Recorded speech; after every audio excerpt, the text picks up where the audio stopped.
If you watched my last video, you will know that I've been working on 3 commissioned pieces based on some of my recent work. This is the third of the 3. You will also know that I had a whole bunch of offcuts from the last piece I finished, intending to use them to make this piece. I started gluing them up into 3s. Unfortunately, I cut them just a little bit too thin. Therefore, if I glued them all up together, they would make a torus that was large enough for what I needed. My solution was to cut a bunch of circles out of 1/8 inch walnut. I figured this would give me enough material to work with. I essentially glued one between each set of 3.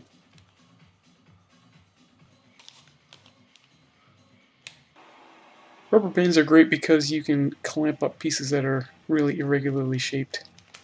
I continued to glue them up until I had half rings, which was kind of tricky because none of my wedges were a consistent size. They were all just kind of random.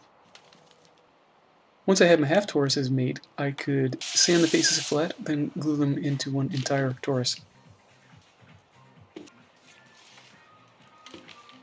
I didn't quite have enough leftovers to create 2 whole toruses, so I had to make a few more wedges.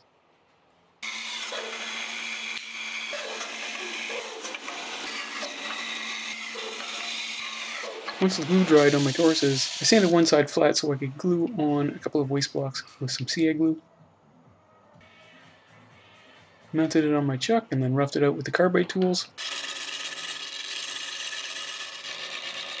I did my final cuts with my traditional gouges.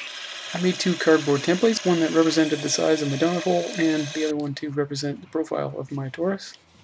Once I had it to the right size, I sanded it. In order to do the other side, I glued on another waste block with some CA glue. Removed the first one with a chisel and a hammer. Then finished the other side.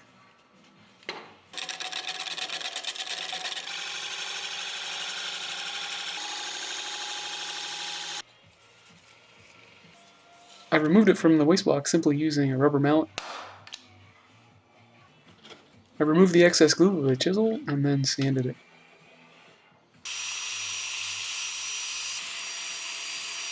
Once that was done, I finished it with spray lacquer. And unfortunately, to put them together, I needed to cut one of them in half.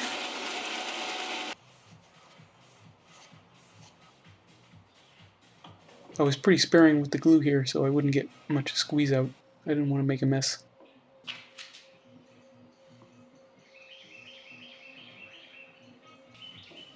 I simply held it together for a couple minutes, then let it air dry overnight. While the initial goal was to have a consistent pattern, I kind of like how random and chaotic it looks. Once again, thanks so much for watching Cammy's Garage.